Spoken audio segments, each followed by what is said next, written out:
I work at a gas station in rural Pennsylvania. It's a boring job, but it's pretty easy and it pays all right.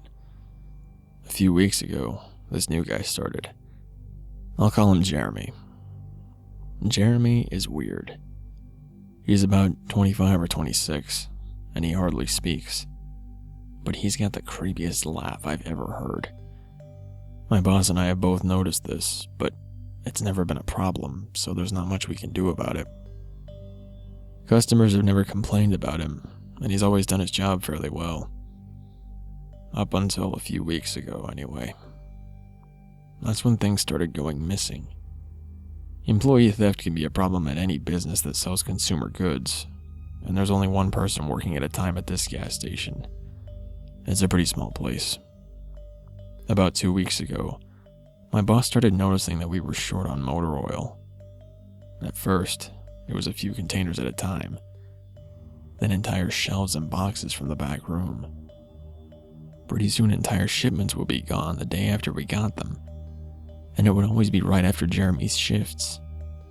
My boss has checked the security camera tapes from every single night he worked, but he could never catch him in the act. Jeremy would lock up at closing, then the motor oil would be gone the next day. My boss usually takes the tapes home with him to try and catch Jeremy stealing, but his daughter had a softball game last night, so he asked me to watch the tape for him. He offered to pay me overtime under the table, so obviously I took that offer. There are 3 cameras, so he gave me 3 different tapes to check. I figured it would be a long night, but I'm trying to save up for vacation, so I really needed the money. I took the tapes home, popped them in an old VCR, and sat back. 2 days ago, the last time he worked, Jeremy started at 4 p.m. Everything seemed pretty normal at first. He counted up his drawer, switched off with the girl who was working before him, and waited for a customer. The first person who came in was Mrs. Templeton, a regular. The timestamp on the video read 4:03. She picked up her cigarettes and a newspaper, and paid with the 20. Nothing unusual there. The next customer was some local guy named Ron. He drives a motorcycle, usually comes in every few days. He filled up his tank, got a bag of beef jerky, paid with his credit card, and then left. Next was some guy with a cowboy hat. I've never seen him before, but we get plenty of strangers passing through just like any gas station. He got $40 worth of diesel fuel, paid with a $100 bill, and went on his way. I sat back and sighed. The only thing more boring than doing this job is watching someone else do it. My boss's offer was enough to keep me watching, though, so I left the tape on. Everything seemed pretty normal. I had a feeling that if Jeremy was stealing motor oil, he knew we were suspicious of him by now. I didn't expect him to be dumb enough to let us catch him on camera. Things stayed boring and routine until about 5 o'clock. At 5:03, Miss Templeton came back in. She must have forgotten something. But she didn't. She bought the same pack of cigarettes as before and the same newspaper. She paid with another 20. That's odd, I thought. But then again, she's a little absent-minded. I thought Jeremy should have told her she already got her smokes, but it's not against the rules to sell somebody the same thing twice. That's when Ron came in again. He bought another tank of gas for his motorcycle again. I later checked the outdoor camera because I thought maybe he had another car he wanted to fill up, and the same pack of beef jerky. He paid with his credit card again. No big deal. I figured this was just a weird coincidence. Mrs. Templeton is forgetful, and Ron probably owns more than one Harley. That's when the guy in the cowboy hat came back in. I felt a chill run down my spine. Don't get diesel, don't get diesel. I found myself whispering to my empty living room. But he did. He got $40 worth of diesel fuel and paid with another $100 bill. Every move he made was identical to the first visit, right down to the way he scratched his nose before he walked out. Either this guy is rich, owns a lot of trucks, and just moved into town, or something really bizarre was happening. I kept watching. Every customer for the next hour was the same as before. Every single one. I was seriously freaked out. And then at 6:03, Mrs. Templeton walked back in. She bought her cigarettes and newspaper again and paid with a 20 again. I thought I was going to lose it. I only watched another half hour before I started fast forwarding through the rest. It was all the same. Every customer would come in at the exact same times, exactly 1 hour apart. Oh, I know what you're thinking. That sneaky motherfucker Jeremy had messed with the tapes. He had run a loop of his first hour of business over and over. That wasn't the case. There are windows around the cash register area that the camera covers, and I watched the sunlight fade as time ran on. Jeremy's routine didn't loop over. He swept, mopped, restocked, and did all his duties exactly how you would expect. But the same customers kept coming in. I was panicking at this point. Something was seriously wrong with what I was seeing, and I had no explanation for it. I skipped ahead to when he locked up and walked out to his car. He hadn't stolen anything, but I kept watching just to make sure. I fast forwarded one last time to about midnight. At exactly 12:03, out of nowhere, Jeremy's face pops up on camera. I don't mean he moved his head into view. I mean that 1 second the store was empty, the next second his face was all I could see. He wasn't looking at the camera, he was looking at me, I was sure of it. I screamed and fumbled for the remote. By the time I grabbed it, he was gone, just as soon as he had left. One frame he was there, the next he wasn't. My hands were shaking like crazy, but I popped in another tape. The other indoor camera shows the back area by the cash register, and I would be able to see how he got up to put his face in the camera like that. I skipped ahead to 12:03, but there was nothing. I would have been able to see him standing on a chair or something on this tape, but he wasn't there. I didn't see him enter the store at all after he left. It's like he wasn't really there. He doesn't know the security code, and no alarms were triggered that night after he locked up. What I did see, however, was that at 12:03, the motor oil vanished off the shelf. All of it. Same as Jeremy's face. 1 second it was there and the next it wasn't. I turned that tape off and went to bed, but I didn't get a wink of sleep. My body is exhausted right now, but my mind is racing. That tape was undoubtedly the creepiest, most disturbing thing I've ever seen in my life. I work in a few hours. My boss asked me to bring the tapes back in and let him know what I found, but really, what the hell am I going to say? Jeremy works the night shift tonight, directly after me, and the plan is for my boss to come in just before I leave and confront him with me, as I'm supposed to be the one who caught him stealing. I have no idea what I'm going to do. I suppose I'll have to show my boss the tapes, but I don't want to watch them with him. I never want to see something like that again. I can't get the image of Jeremy just smiling directly into the camera out of my mind.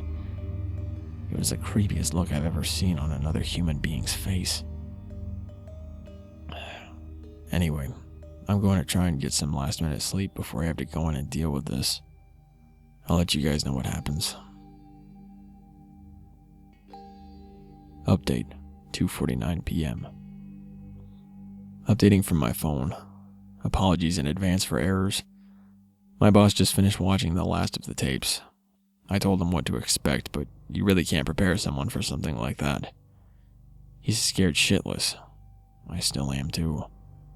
And Jeremy is due to come in at 4. We've got a little over an hour to get our shit together, but neither of us knows what to say to him. Is he just a fucked up guy who likes to steal motor oil and scare the shit out of people? Or is he something else? I don't know if this is crazy, but does anyone think he could have anything to do with the time loop?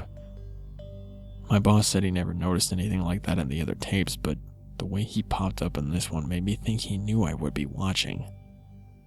It's like he wanted me to see what he could do. Like he was showing off or something.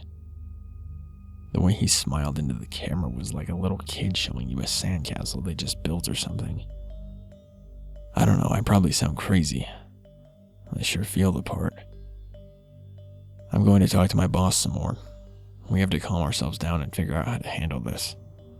I'll update again tonight, but I have a really bad feeling about how this is going to play out. Update, 4:33 p.m. No sign of Jeremy. Tried calling him, but his phone has been disconnected. We're calling the police. Update, 5:33 p.m. No sign of Jeremy. Tried calling him, but his phone has been disconnected. We're calling the police. Update, 6:33 p.m.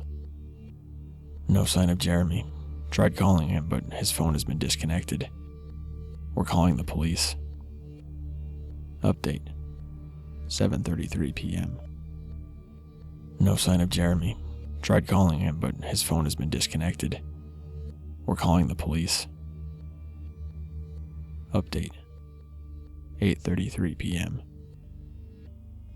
No sign of Jeremy. Tried calling him, but his phone has been disconnected. We're calling the police. Update, 10:58 p.m. Holy shit.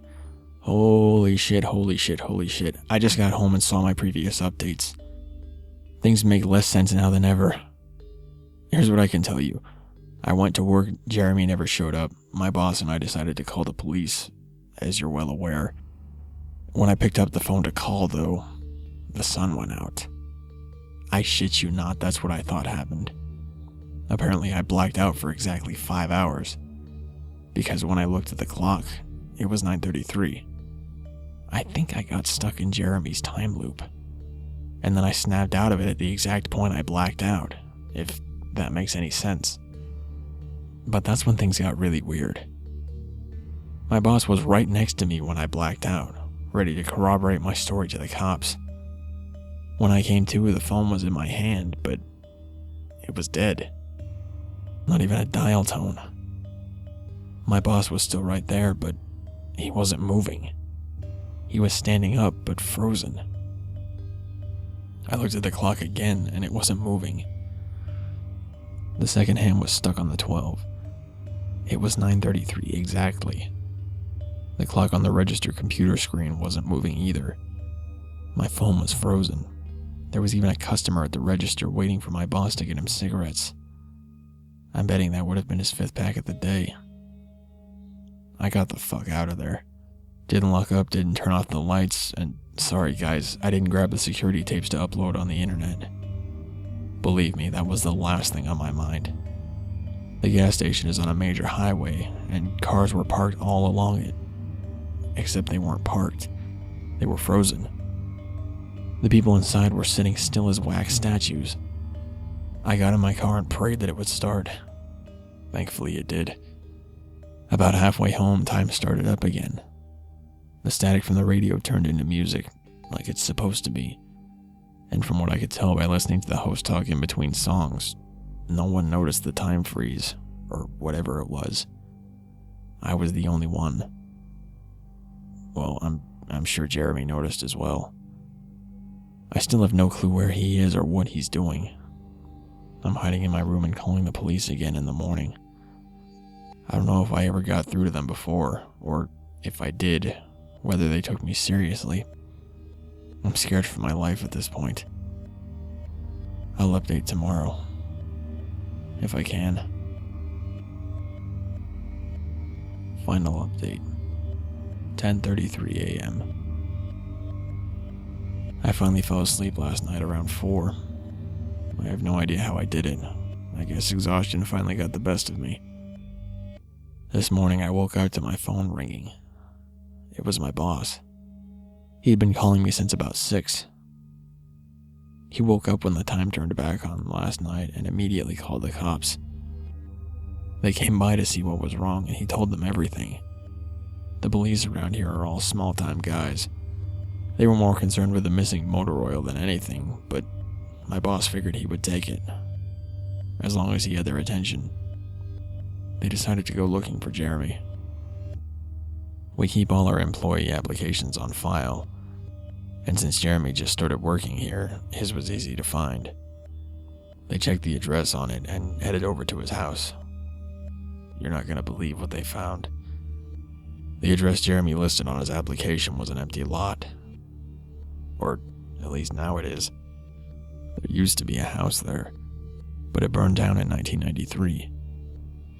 Being a small town, almost everyone remembers that fire. A family of 4 used to live there way back when.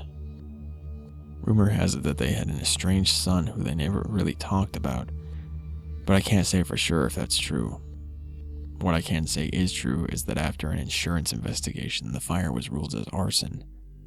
The entire house was soaked in oil and torched with a Molotov cocktail. The entire family was sleeping when it happened. None of them survived. They never caught the guy who did it. Rumor has it that when they tried to contact the estranged son, no one could find him. Anyway, my boss called and told me this, and I freaked out. Then he asked me to come to the gas station. What, are you crazy? I said. But he assured me that the cops were there with him. Then he dropped a bomb. The FBI were also in town, and they were going to talk to me one way or another, so I might as well come in.